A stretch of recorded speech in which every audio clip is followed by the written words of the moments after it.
నేను మిమ్మల్ని లైక్ చేయమని అడగట్లేదు, సబ్స్క్రైబ్ చేయమని కూడా అడగట్లేదు, కేవలం కామెంట్ చేయండి. కళ్యాణ్ వర్సెస్ డిమాన్ చాలా ఫైట్ జరిగింది, ఫిజికల్ అయ్యారు, బ్యాడ్ వర్డ్స్ యూజ్ చేసుకున్నారు అని సోషల్ మీడియాలో తెగ ట్రెండ్ అవుతోంది. నిజంగా కళ్యాణ్ డిమాన్ ఫిజికల్ గా వెళ్ళి మరీ ఫైట్ చేసి ఉంటారా?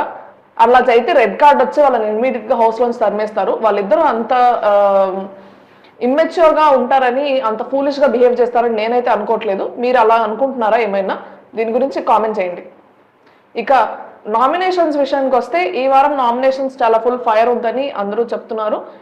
మనకు వచ్చిన ఇన్ఫర్మేషన్ ప్రకారం తనుజాకి హైయెస్ట్ ఓట్స్ వచ్చాయి, అందరూ నామినేట్ చేశారు. 5 మెంబర్స్ తనుజాని నామినేట్ చేశారు. వాళ్ళ రీజన్స్ ఏవైనా ఉండొచ్చు. తనుజాని మాక్సిమం ఫ్యామిలీస్ అందరూ టాప్ లో పెట్టారు, టాప్ 5 లో. అట్లాగే మాక్సిమం ప్రతి ఒక్కరు టాప్ 5 లో పెట్టారు, మాక్సిమం వచ్చేసి టాప్ 3 లో పెట్టారు. సో అదే అయ్యుండొచ్చు రీజన్. లేకపోతే ఇమాన్యుల్ కూడా ఈ లాజిక్ ప్రకారం ఇమాన్యుల్ కూడా టాప్ 5 లో పెట్టారు కదా అందరూ చాలా మంది అని అంటే, తనుజాని ట్రిగ్గర్ చేయడం ఈజీ.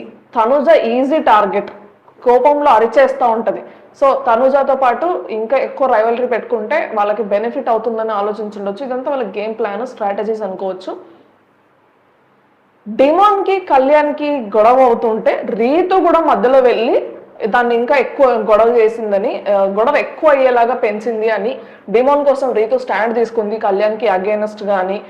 డిమాన్ కళ్యాణ్ వాళ్ళ ఫాదర్స్ ని తీసుకొని వచ్చి ఏదో వాళ్ళ ఫాదర్స్ మాట్లాడిన మాటలు తీసుకొచ్చి మధ్యలో గొడవ పడ్డారని, ఇందువల్ల డిమాన్ కళ్యాణ్ నెక్ పట్టుకొని మెడబట్టుకొని మాట్లాడాడని, నువ్వు ఎట్లా మాట్లాడతావు మా నాన్న గురించి అది ఇది అని సోషల్ మీడియాలో రకరకాలుగా ట్రెండ్ అవుతుంది.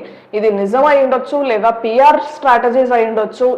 ఏ కంటెస్టెంట్ పిఆర్ స్ట్రాటజీస్ అయినా అయి ఉండొచ్చు, కళ్యాణ్ ని బ్యాట్ చేయడానికో డిమాన్ ని బ్యాట్ చేయడానికో, లేకపోతే వాళ్ళ పిఆర్ స్ట్రాటజీస్ అయి ఉండొచ్చు. ఇదంతా నిజంగా జరిగిందా లేదా అని చూడాలంటే మనం లైవ్ కానీ ఎపిసోడ్ వచ్చే వరకు కానీ వెయిట్ చేయాలి కనీసం. కానీ నేనైతే అనుకోవట్లేదు వాళ్ళు అలా చేసుంటారని. They are not so immature, they are not so foolish. ఇట్లా చేసి ఇంట్లోంచి బయటకు వెళ్ళిపోవాలని అనుకుంటున్నాను. అండ్ వాళ్ళు మంచిగా పెరిగారు, మంచి వాతావరణం నుంచే పెరిగారు, మంచి విలువలతో పెంచారు వాళ్ళ పేరెంట్స్. అది చాలా క్లియర్గా ఈజీగా తెలిసిపోతుంది. డెమాన్ ఫాదర్ అయినా కళ్యాణ్ ఫాదర్ అయినా స్టేజ్ మీదకి వచ్చినప్పుడు చాలా బాగా మాట్లాడారు.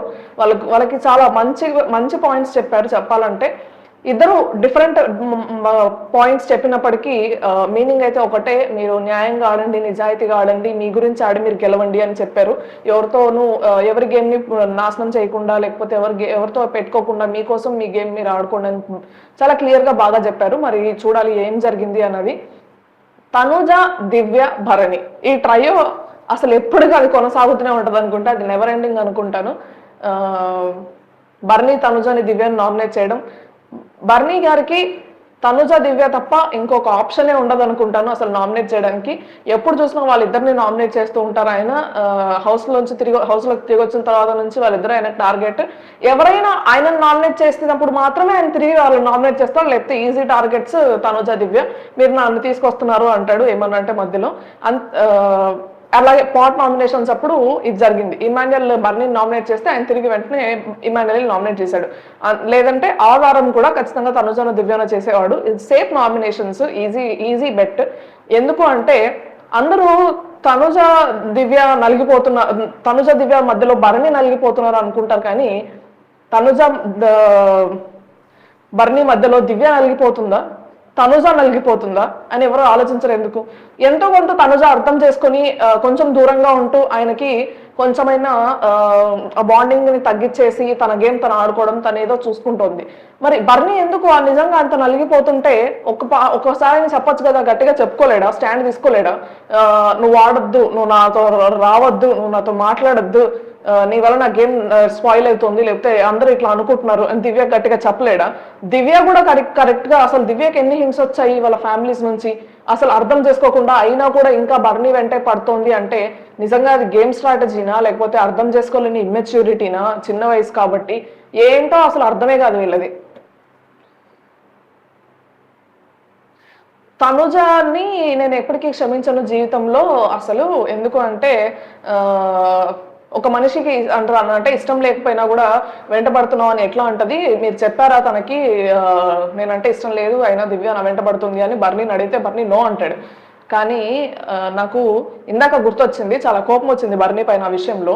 బర్నీ ఇక్కడ చాలా క్లియర్గా ఫ్యామిలీ మెంబర్స్ నుంచి వచ్చిన ఇన్పుట్స్ని కూడా లెక్క చేయకుండా కావాలని ఏదో చేస్తున్నాడు ఆయన, ఇది ఆయన గేమ్ ప్లాన్ అని నేను అనుకుంటున్నాను. వీళ్ళిద్దరు రైవలరీ మధ్యలో సర్వే అవ్వాలని ఆయన గేమ్ ప్లాన్ అని నేను అనుకుంటున్నాను. ఎందుకంటే జైలు దగ్గర కూర్చొని ఉన్నప్పుడు 2 weeks బ్యాక్ కరెక్ట్గా ఒకరోజు బర్నీ అడుగుతాడు, సంజన చెప్పింది నాకు ఇట్లా మాధురి వాళ్ళ మదర్ దివ్యకి కాల్ చేసి దివ్య మదర్ మాధురి గారికి కాల్ చేసి చెప్పారంట కదా, దివ్యాని బర్నీ గారికి కొంచెం దూరంగా ఉండమని చెప్పమని అని అంటే, అవును చెప్పారంట, నీకు కూడా చెప్పిందా, నాకు కూడా చెప్పింది అని అంటుంది తనుజ. మరి అట్లాంటప్పుడు ఎందుకు చెప్పలేదు, చెప్పాలి కదా తనుజ దివ్యకి నాకు అని బర్నీ అడుగుతాడు తనుజని. తనుజ ఏమంటుందంటే, నేను ఎందుకు చెప్తాను, నాకేం అవసరం, నేను ఏం చెప్పినా బ్యాడ్ అయిపోతాను మధ్యలో అందరికి మధ్యలో, సో నేను చెప్పాలనుకోలేదు అని అంటుంది. ఇది కూడా నిజమే కదా.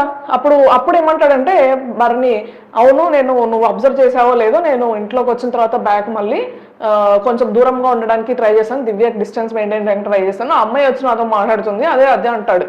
మరి అదే మాట దివ్యకి కొంచెం గట్టిగా చెప్పలేకపోయాడు ఆయన. ఎందుకు చెప్పలేడు? కేవలం ఈ ఇద్దరు రైవలరీ మధ్యలో లేకపోతే వీళ్ళ మధ్యలో సర్వైవ్ అవ్వాలని, సేఫ్ నామినేషన్స్ వేయాలని, ఇదంతా ఒక అవకాశం కింద వాడుకొని లైమ్ లైట్ లో ఉండాలని, కాంటెంట్ వస్తుండాలని ఆయన ప్లాన్ చేసినట్టు నాకు అనిపిస్తుంది. దీని గురించి కూడా మీకు ఏమనిపిస్తుందో కామెంట్ చేయండి.